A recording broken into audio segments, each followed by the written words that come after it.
मान जाओ हमारी बात, अंत में आप निहाल हो जाओगे, मान जाओ। प्रार्थना मान लेनी चाहिए। ये आस्था मनोरंजन का विषय नहीं है। मनोरंजन कभी आस्था नहीं हो सकती, और आस्था के साथ खिलवाड़ नहीं करना चाहिए। मनोरंजन का विषय नहीं बनाना चाहिए आस्था को।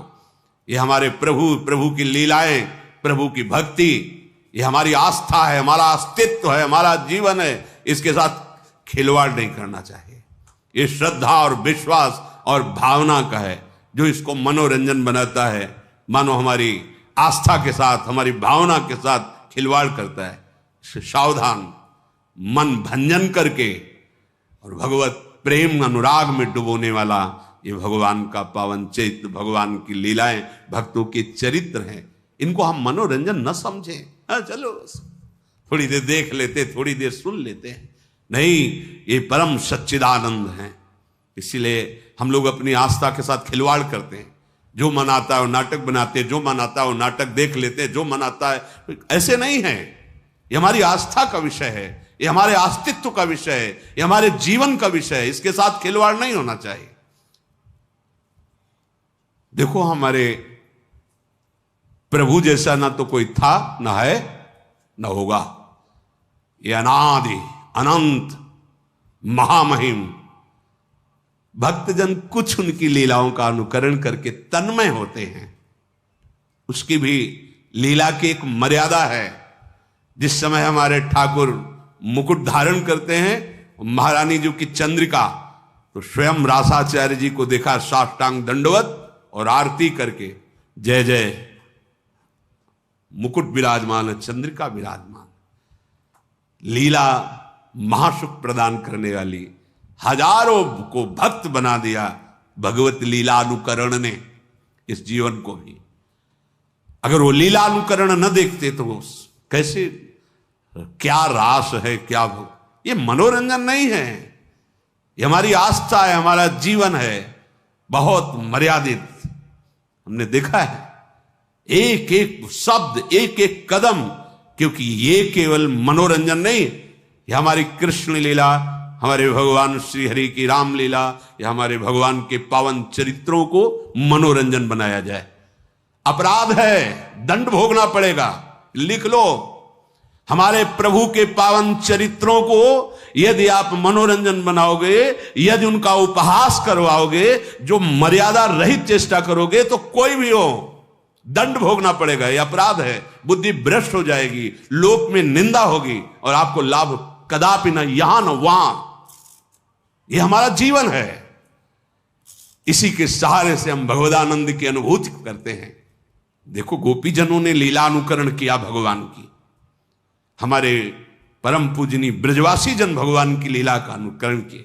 लीला अनुकरण भगवत प्राप्ति का एक सुदृढ़ भाव प्रकट करता है। हम भगवान के चरित्रों को सुन रहे हैं या भगवान के लीला चरित्रों का अनुकरण देख रहे हैं, यह हमारी आस्था का विषय है। यह हमारे भगवदानंद की प्राप्ति कराने का सहयोग है। एक एक शब्द, एक एक चेष्टा वैसी तो कोई कर ही नहीं सकता, क्योंकि भगवान अनादि अनंत महामहिम। तो उनके कुछ वो पावन चरित्र जो नरलीला से संबंधित हैं, जिनको हम देखकर भाव में डूब जाए, जिनको हम देख करके राममय हो जाएं, कृष्णमय हो जाएं, ये लीलानुकरण की पद्धति महाप्रभु हरिवंश चंद्र जी ने रास मंडल में सर्वप्रथम लीला का प्रादुर्भाव किया, अनुकरण लीला का। मोर मुकुट और चंद्रिका विराजमान करके रास, बड़ा जो रास मंडल, यहीं से रास का प्राप्त। पहले हर रास में गाया जाता था नमो नमो जय श्री हरिवंश। ये रास विलास प्रकाशित करने वाले आचार्य महापुरुष जन प्रगट है। तो जो सत्संग है, भगवान के चरित्र हैं, भगवान के गुण हैं, बोलने वालों में, दिखाने वाले और देखने वाले, तीनों को समझना चाहिए कि ये केवल मनोरंजन का विषय नहीं है, ये हमारे आराध्य देव का विषय है। ये हमारे प्राणों पर आघात होगा अगर शब्द बिगड़ गए तो, अगर लीला अनुकरण की मर्यादा बिगड़ गई तो। देखना, सुनना और बोलना तीनों सावधानी के साथ होने चाहिए, क्योंकि ये हमारा जीवन, हमारा प्राण है। और अगर ये बिगड़ गया तो संभालेगा कौन? फिर कौन संभालेगा? ये बड़े बड़े ब्रह्म ऋषियों ने जो समाधि में देखा वही लिखा, बड़े बड़े महापुरुषों ने जो इन समाधि भाषा का अनुभव किया वो उसको मर्यादा से, कोई भी ऐसा अनुकरण, कोई भी ऐसा प्रवचन, कोई भी ऐसे शब्द नहीं सुनने चाहिए, नहीं देखने चाहिए, नहीं बोलने चाहिए। साक्षात परब्रह्म करुणा करके अपने भक्तों को सुख देने के लिए, अगर आपको लगता है कि इनका लीला चरित्र मनोरंजन है तो फिर हमारा जीवन क्या है? हम इन्हीं लीला चरित्रों को गा करके, सुन करके तुम्हारे सामने दहाड़ते हैं। इन्हीं लीला चरित्रों को, इन्हीं लीला चरित्रों के बल से तुम्हें शांति और निष्पाप और महासुख की प्रतिज्ञा हृदय में करके कि तुम्हें सुखी बना देंगे, तुम्हें शांति प्रदान करेंगे, तुम्हें निष्पाप कर देंगे, इन्हीं लीला चरित्रों के बल पर। इन लीला चरित्रों को बहुत सावधानी से, तस्मात् शास्त्रम प्रमाणम ते कार्यो व्यवस्थित हो, जो शास्त्र सम्मत अनुकरण वही केवल उतना जितना समाज में पच जाए, भाव पुष्ट हो जाए, क्योंकि भगवान की लीला अनिर्वचनीय है।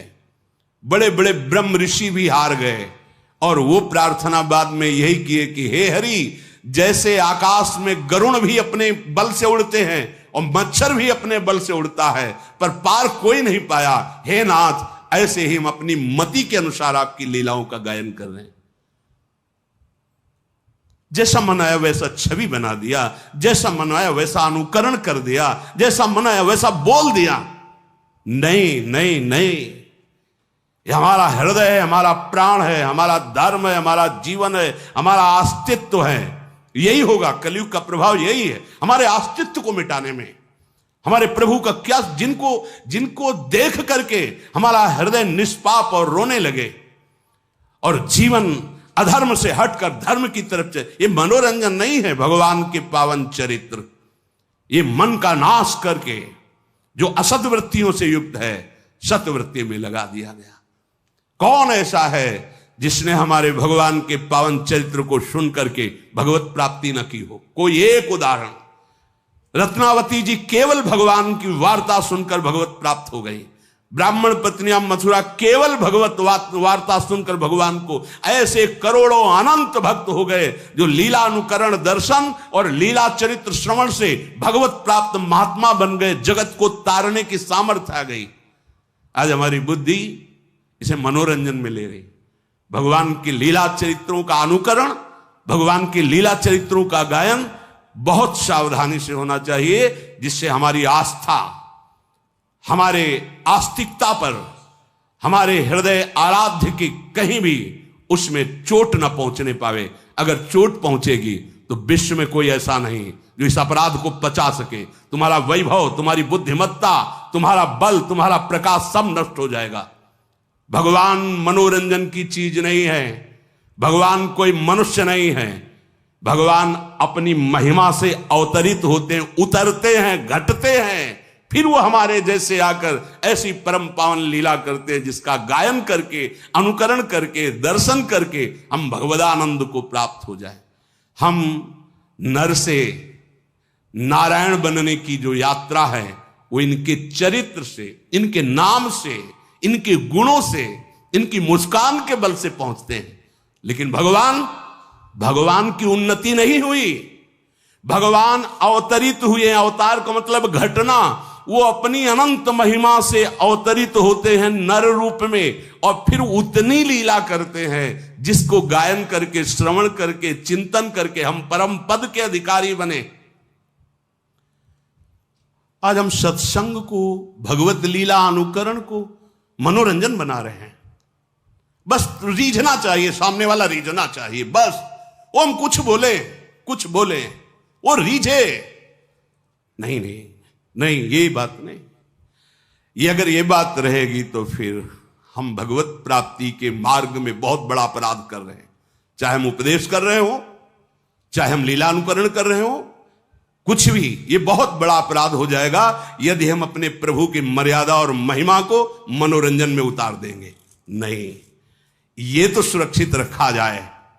सबसे प्रार्थना है शास्त्र सम्मत भगवत चरित्र सुने जाए, शास्त्र सम्मत भगवत लीला अनुकरण दर्शन किया जाए, शास्त्र सम्मत आचरणों के द्वारा भगवान की प्राप्ति होती है। मनमानी लीलानुकरण या मनमानी बोलना या मनमानी आचरण करना यह केवल नरक प्राप्ति का हेतु हो सकता है, भगवत प्राप्ति का हेतु नहीं हो सकता। बहुत सावधानी के द्वारा हम अपने मन को सत्संग में लगाए, भगवत लीला दर्शन में लगाए, भगवत लीला चिंतन में लगाए, इसी में परम मंगल होगा। ऐसे करुणा निधान भगवान के जो चरणों का आश्रय, कैसे हम समझ पाएंगे कि हमारे वो भगवान हैं? जहां राम शब्द जुड़ा, कृष्ण शब्द जुड़ा, वहां हमारा जीवन जुड़ गया, हमारा प्राण जुड़ गया, हमारी गर्दन झुक गई। राम शब्द निकलते ही, कृष्ण शब्द निकलते ही अगर कोई बोलता है सामने से जय राधे, तो हमारी गर्दन झुक जाती है कि तुमने राधा बोला।